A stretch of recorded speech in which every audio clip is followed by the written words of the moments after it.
Oh, sorry, got the hunger there.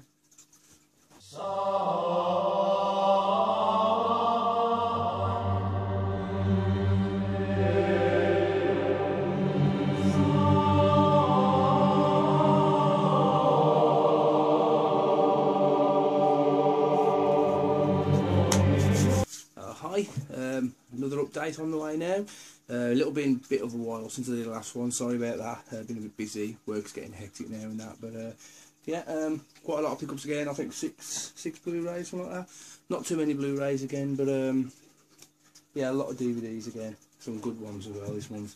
But first, just a bit of a thank you really. Rebecca Allen, the copy editor of Screen Magazine, contacted me on Facebook, sent me a free copy of Screen Magazine.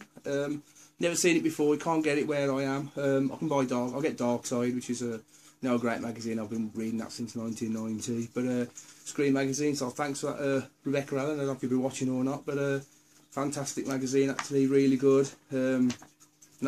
All ears in it. Kiss of the Vampire, things like that in. Modern stuff as well. Good DVD review section. Well worth picking that up. I'm probably going to have to subscribe as well because I can't get it around here yourself. But thanks for that, Rebecca. There. Screen Magazine. A bit of a plug there, but what the heck. But anyway, I'll start with the Blu-rays. A couple of slasher classics I've picked up. Have already got this film, but it's a terrible release I've got, so I thought I'll upgrade it. And Ollie Lommel's Bogeyman. That's probably one of the best films he's made. He's not known for his good films, Ollie Lommel, but I do enjoy this one. This is a decent little sort of supernatural slasher film. But yeah, really good release from 88 Films again. But yeah, Bogeyman, really good Blu-ray release of that. And then X-Ray, I picked up really cheap. I've never seen this before, and it wasn't bad at all. Actually, it was enjoyable. Wasn't great, but you know, one I'd never seen before. Known as I think Hospital Massacre as well, but from very early 80s. Not sure the exact year. Was it 81, 82, something like that? Maybe a little bit more. But it was okay, not bad at all.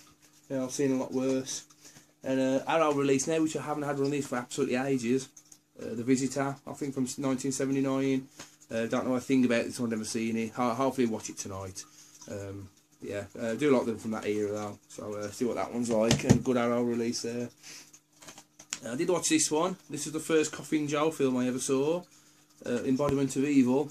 And it was actually pretty good. I expected it to be a bit more tongue-in-cheek for some reason. I don't know why, but I get the impression it's a tongue-in-cheek film, but it's not at all. It's extremely dark. And it's actually a lot more violent than I expected it to be. But some pretty pretty extreme sort of torture scenes and things in that, which has surprised me. But definitely have to check out the other Coffin Joe movies now. I think the other ones are from the 60s, so I doubt they'll be as graphic as this one. But it was very enjoyable. I've never seen one before. So Embodiment of Evil there. One I bought just because I like the director really. Adam Green, he did the Hatchet films, and picked up this one, Frozen, which I've heard a lot about. Does get really good reviews. I enjoyed it. It's more thriller than out horror, but it's some really good tense movie, and that was very enjoyable. I really like that. A lot of respect for Adam Green. He does some great films, hasn't he? And this one I haven't watched yet, but this was a really cheap pickup. Devil's Due. I think I paid about £1 or so for this on Blu-ray, so I thought I'd pick it up for that price. Don't know anything about that. Not so that big on the modern horror, so. But that's all the Blu-rays. I still have a couple of box sets I picked up. I picked this up the Gore House Greats collection. This was like really cheap. It was like less than £3 for 12 movies, and they're quite old. Blood of Dracula's Castle, Satan's Slave, Nightmare in Wax. I think I might have that on. Terror. I did pick it up for the two Norman J. Warren movies, Terror and what was the other one of his? Satan's Slave. So I haven't got them anywhere. And I do like the Pete Walker, Norman J. Warren. Sorry, I do like the Norman J. Warren films. I've seen Prey and. He did Inseminoid and things like that, so that was not bad. It's just one of them like Mill Creek packs with all the discs inside. No, not great sort of transfers. Most of them will probably be VHS ones, but yeah, that's okay. That one. There's some decent little sort of films on it. And I've also picked up these. Now I've been trying to get the X-Files again. I picked up another 3 there. Series 1, 2, 3 and 4, funnily enough. So I think I'm just missing 5 and 7, I think, there to get all the first 9. But literally all these are like sort of about £3 each, so I'm trying to pick up all the X-Files and revisit them because I do really enjoy the X-Files. Right, a Shameless release now. I just went somewhere then, sorry about that. Yeah, Shameless release. Dario Argento's Four Flies on Grey Velvet. I didn't like this as much as his other two early ones. I did prefer Cat and Nine Tails and Bird of the Crystal Plumage. I thought they were a bit better than this. But this was still okay, this was decent. But little disappointed. It wasn't as good as his earlier two to me, but it was still enjoyable. Decent little jello there. Dig Up the Marrow, which is another Adam Green one. I bought a few Adam Green films actually this month because I did see this one. Watch this one. It's like a found footage one. But, you know, Adam Green stars in it. It's quite enjoyable. He meets this guy who reckons he's like monsters living underground, and obviously they all think he's cuckoo. And Adam Green does a documentary on him and basically follows him to this place and finds out the monsters really are there. It's good thing about this, you just get glimpses of the monsters a lot of times. It doesn't show too many of the monsters. It's more like a bit like how Cloverfield was, where it showed you bits and bobs. And it was a really good film. I did enjoy it. A bit different to Adam Green's usual stuff, but it did have a sort of like almost like a Nightbreed sort of vibe to it, where there's creatures underground and they come out when people weren't watching and that. But it was okay. I did quite enjoy that film. Another decent film there from Adam Green. An old film I'd never heard of, it was from the 80s, and Forever Evil. I've not watched this yet, but it looks very interesting. I've heard it's not that great, but got on the back of the box, warning, not for the squeamish, explicit violence and gore. I don't think it's actually going to be that graphic, but it's a decent little release, 2-disc release. It's got the unrated version and the theatrical release on it, and this was like pretty cheap as well, so I thought why not. Not seen it before, another 80s one to add to the collection. Dracula's Daughter. That wasn't too bad, you know. It was okay. But one of the Universal ones, I think it was the sequel to Dracula. Said on there Bela Lugosi, Dracula's Daughter, but I don't think Bela Lugosi was actually in it. I don't remember him seeing in it at all. So that's a bit of misprinting if it is, because right on the top there, Bela Lugosi, Dracula's Daughter. And I'm pretty certain he wasn't in it, but we'll see. It was an okay film though. Decently acted in that. Frankenstein versus the Mummy, which it wasn't bad actually. It was better than I thought it was going to be. There wasn't enough. It wasn't really Dracula versus Frankenstein versus the Mummy as such. They had a little bit of a scrap at the end, but it's sort of a bit like two stories sort of get caught up together really at the end, because there's like sort of two little separate plots. There's like a Frankenstein creates a monster, and then there's like another one where these sort of medical students or something and that uncover a mummy when he comes back to life, and then they end up meeting at the end. And there's some good gore in it and things, but it wasn't a great film. But you see, cheap's worth picking up. This is a little find I picked up in a charity shop. I was surprised. I went on holiday for a weekend and went into a little charity shop, and this was there. Tales from the Crypt Keeper. This is an American release, but I paid a couple of pounds for this, like, and 8 episodes of the old Tales from the Crypt Keeper cartoon series. I remember watching when I was younger, so I'm looking forward to seeing that again. Something my kids can watch as well, really, that, because it's not that scary. But yeah, it's on for about, I think it's on for about 2.5 hours or something. But really good little find that. That's one of them things that you don't see much of. Another one there, which is I think the second movie from the people who did Adam Chaplin and Taita City, City of Cannibals. This was extremely bloody. Gore was brilliant in it. I did prefer Adam Chaplin. I thought Adam Chaplin had a slightly better story, and I thought the hero, or should I say the anti-hero, and it was a bit better. There's a bit more of a better story to it. This is basically criminals basically get killed and turned into burgers, but it is extremely gory, and the gore in it is phenomenal. It is really worth picking up, just for that. I'd say it is a really good film. I did prefer Adam Chaplin though. Swamp Thing, directed by Wes Craven. I've got Return of the Swamp Thing. I thought I actually had this, but when I checked I hadn't, so I thought I'd pick it up. It was really cheap anyway. But to be honest, I'm not a big fan of this one. This one was just, it was a bit boring in parts. I thought it was a little bit dull in places. It wasn't. I preferred the sort of comic book sort of style of the sequel more, to be honest. This was okay, but I did prefer the sequel to it. Another one from, I think Michael Reeves did this. He did Witchfinder General and The Sorcerers. Boris Karloff, one of the few Boris Karloff films I think he did in colour. But Ian Ogilvy is in it as well. I've not watched this one yet, but yeah, I'm definitely going to watch it because I'm a big fan of Witchfinder General. I've heard it's not quite as good as his classic Witchfinder General, but I'll definitely check that out. So I'm a big fan of Witchfinder General. So another one I picked up, I just sort of picked this up by mistake.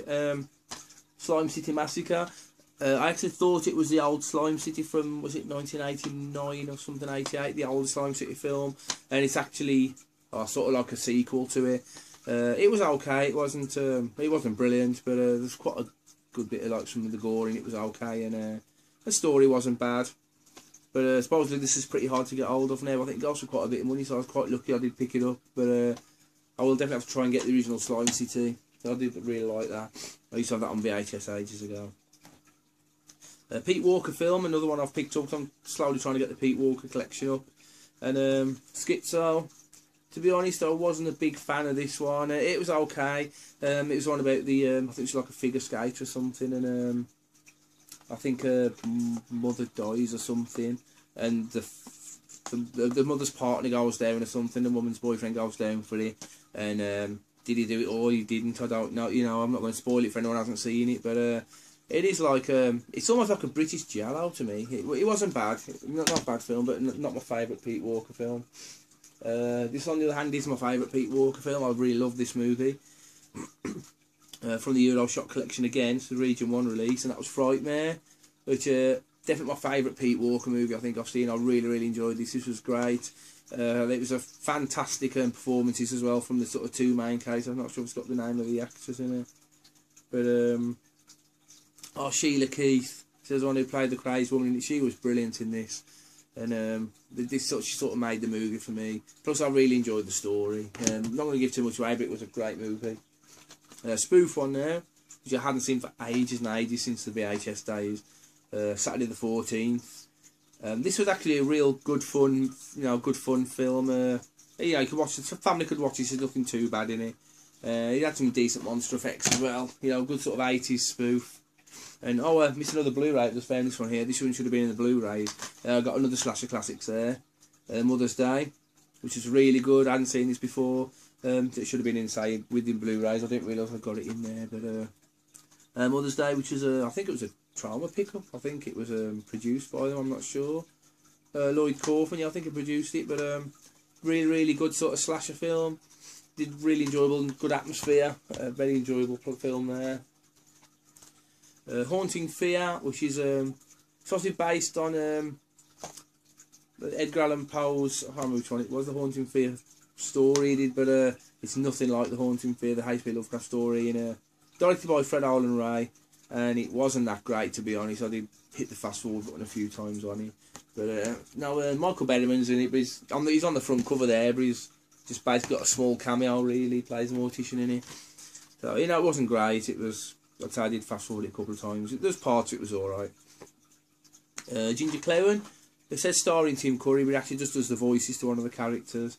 I've not watched this yet. I've seen bits and bobs of it, clips of it, and I think it looks like it's going to be like a throwback to like an 80s throwback film, but it's had pretty bad reviews, but the bits I saw of it looked like there'd be some decent monster effects, so we'll wait and see on that one.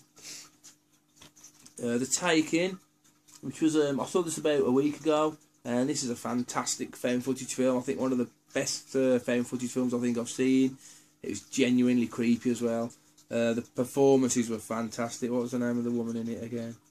Jill Larson, I think her name was. She was in Shutter Island, but she was brilliant in this. She just made the film. She was so creepy in it, and yeah, it was fantastic. It just really spooked me out as well. Part of it really spooked me out, and it takes a lot to spook me out. But that was just so eerie and so well acted. It was just really believable. Great movie. That's The Taking. Class of Newcomb I3. I managed to pick this up. I've got the first two. A little disappointed.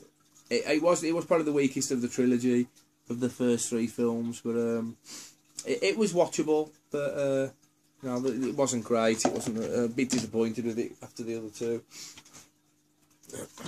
Zombie World, which I actually did enjoy and didn't enjoy, if that makes sense, but it's basically like a zombie sort of anthology story, but there are two absolutely outstanding shorts on this. The other ones are more filler. There's a couple of pretty terrible ones, to be honest, on it. I did quite like the wraparound story. It's like done in like a news sort of, a news sort of channel, where there's like saying a zombie apocalypse coming. There's going to the different countries, and back when they went to different countries, that was the sort of each individual film. But two amazing stories. It was one, I'm not sure if it was a second or third story, Fist of Jesus or something. That was a brilliant short, outrageously gory. And then there's one called Brutal Relax right near the end, and that was a fantastic one as well. And I would say pick it up just for those two shorts because they were great.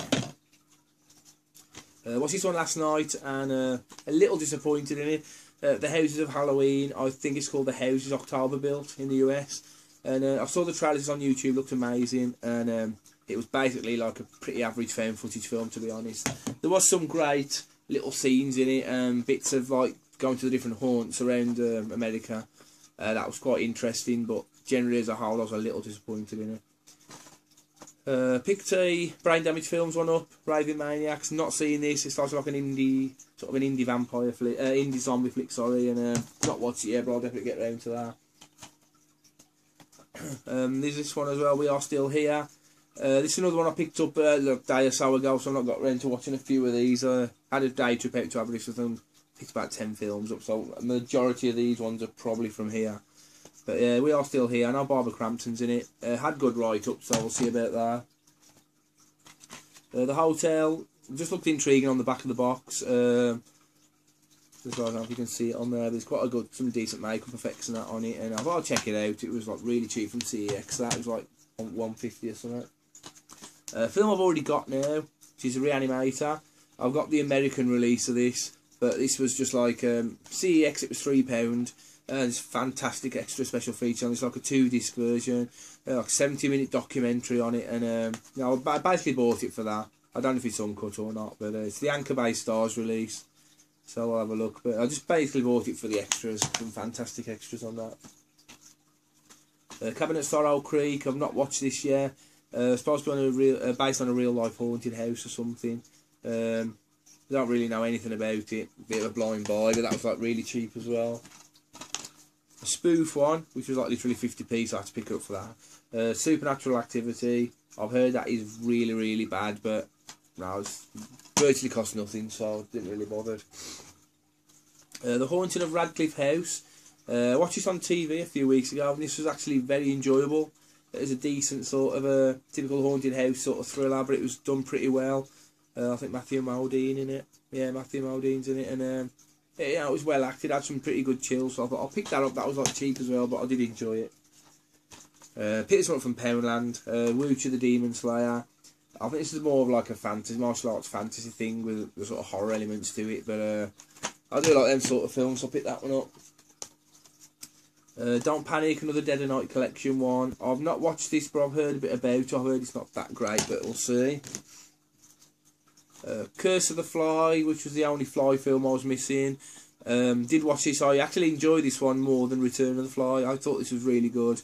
There's something about it, I don't know. It was just really good, like atmospheric, I thought, and it was a bit more sci-fi than horror, but very, very enjoyable. I did like that a lot. Chillerama, another one because Adam Green did a segment in it, so I just wanted to pick this one up. And this was actually, I really, really enjoyed this. Was a great movie. Adam Green's section I thought was the best. The Diary of Anne Frankenstein, filmed in black and white. This is about the make like a sort of a Frankenstein. Hitler makes a Frankenstein's monster to fight for him, but it turns out the Frankenstein's monster's Jewish, so it ends up killing Hitler. But it is like very tongue in cheek, and Kane Hodder does a brilliant job of playing the monster in it. It's so funny. First time I think he's done comedy, and he was really good in it. But the other scenes in it, the other stories in it, not as good as the Adam Green one. You know, I didn't really like the werewolf type, Teen Wolf type one. It was like Teen Wolf mixed with Grease. Wasn't a fan on that one. Then there was I think the wraparound section was quite good about the zombies in the cinema. But generally, a good, pretty solid anthology film that. So I'd buy it just for the Adam Green section. And top of this update, Best Worst Movie, which is the documentary making of Troll 2. This was a really, really enjoyable view as well. It was, really, really good, interesting. See what the people are doing nowadays. But yeah, really good. And George Hardy, he's a legend in this. It's so much fun watching George Hardy, and it was brilliant. But yeah, Best Worst Movie, very, very good documentary, worth picking up. sorry, that bit of a big update that, but I thought it was long overdue. I've had a few people asking when I would do it. So there you go. That's another big update out the way. Oh, and thanks again for Rebecca Allen for sending me the copy of Screen magazine. I'll definitely go subscribing to that. And I'll see you in the next update. Hopefully won't leave it as long next time. Thanks, see you later.